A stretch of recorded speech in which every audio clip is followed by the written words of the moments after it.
The sound of my tongue, as it taps the roof of my mouth, is a sound of culture, and is ignorant, and primal as it may seem. If I were to say, I love you, it means the same as, I love you. Yes, America, I do love you, despite your unrest at the sound of my voice, and at the sight of the relationship my skin has with the sun. I cannot imagine another world. And there lies the reason behind this speech. I am bilingual, fluent in not only English, but also the native tongue of the average underrepresented African American, or Ebonics, which you've probably heard before. As artist and poet Stephen Willis states, it's the last remaining squab, burst from a European and African pidgin turned into the dialect of the dope boys. Spoken everywhere from the trap house to the liquor store, from the HIV testing clinic to the bus stop. Ebonics is the official language of the undefined black culture. Today we'll explore Ebonics. First, we'll look into where it came from and why it's stereotypically frowned upon. Then we'll look at its impacts on the lives and culture of African Americans today. And finally, with the full grasp of the denotation of Ebonics, we'll start talking about some solutions. Legendary essayist and author James Baldwin states in an essay titled, "If Black English isn't a language, then tell me, what is?" A language comes into existence by means of brutal necessity, and the rules of said language are dictated by what the language must convey.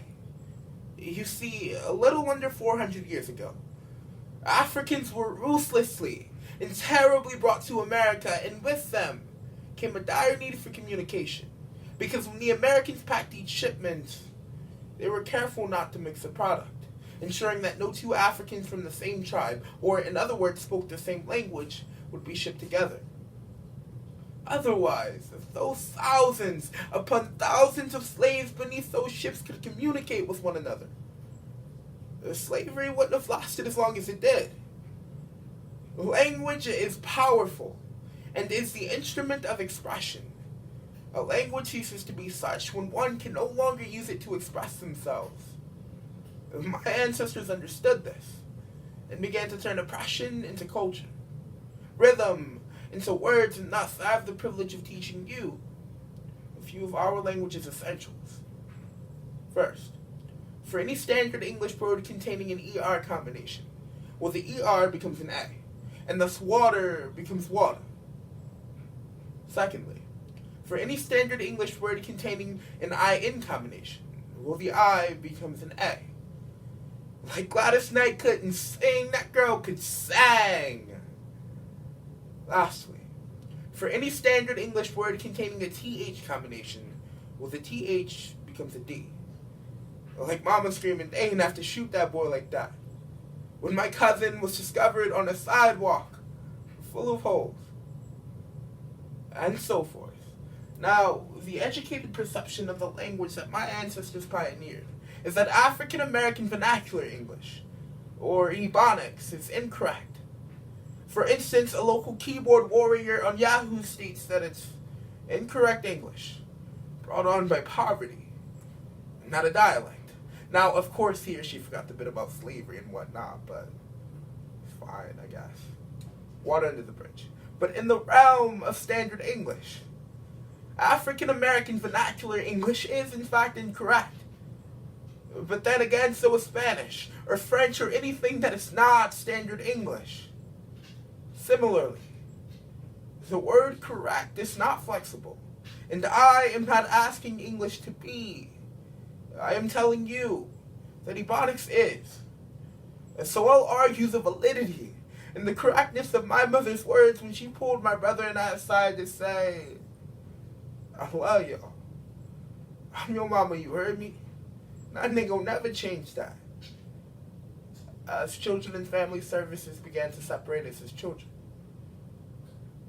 How does one correct that? The tears in her eyes and 3 hearts that just wanted to stay together long enough to believe in obstinacy. The answer is you can't.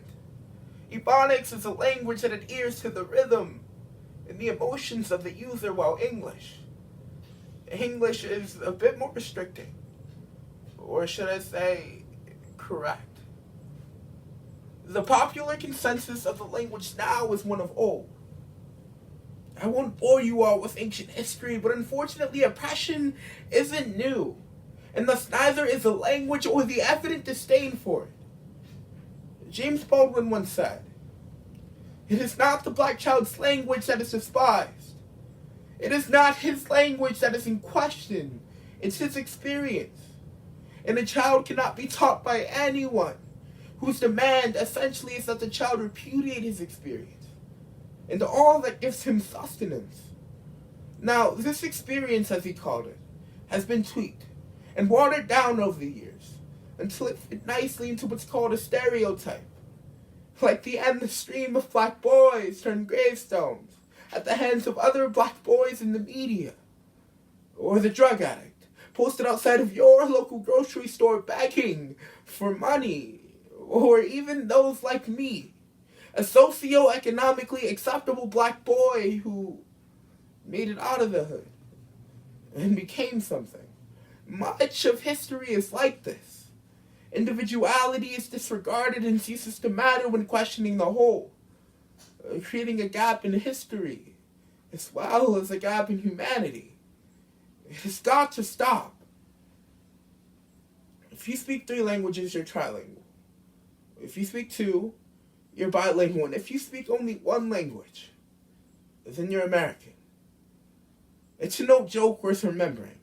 It gives voice to the irony that is America, the so-called cultural melting pot. But what we really have here is a tolerance for folks a bit darker than we'd like them to be, a bit harder to control, and a bit more violent. You see, the results of America trying to correct the black experience is not education. It's outrage. And because of it, we've gotten lazy and have begun to label anyone with a seemingly broken tongue a lost cause. It has got to stop. African Americans are 13.2% of this country. And according to the Board of Education, as of the year 2009, 44% of that 13.2% is functionally illiterate, meaning that they can only truly comprehend the words of Dr. Seuss, or Elmore, or anything you use to fill the head of a child. Simply put, the negative connotations that Ebonics has earned in its course is not only the result of cultural ignorance, which is also known as racism, but inequity as well. In conclusion, I'll leave you all with a quote from one of my favorite rappers. Joyner Lucas's new song states, "I'm not racist, but I cry a lot. You don't know what it's like to be in a frying pot. You don't know what it's like to mind your business and get stopped by the cops and not know if you're about to die or not. You worry about your life, so you take mine. I love you, but I hate you at the same time. I wish that we could trade shoes, or we could change lives so that we can understand each other more, but that would take time. I'm not racist." Much to Joyner Lucas's effect, we should all aspire to shake the world clean of hate and rinse it with knowledge, and not the kind that we obtain through years of schooling, but through something much more rigorous, like self-discovery and introspection. I think we should all aspire to have everyone that we'll ever know understand that all it takes for me to be a better me is for you to be a better you. I truly believe that this is how we'll come to solve real-world problems. I truly believe that this is what it means to be black, or white, or yellow, or red, or silver. So now that we fully understand the origin of Ebonics and how it affects us today, I think it's time that we halt the belittlement and expedite the learning. Thank you.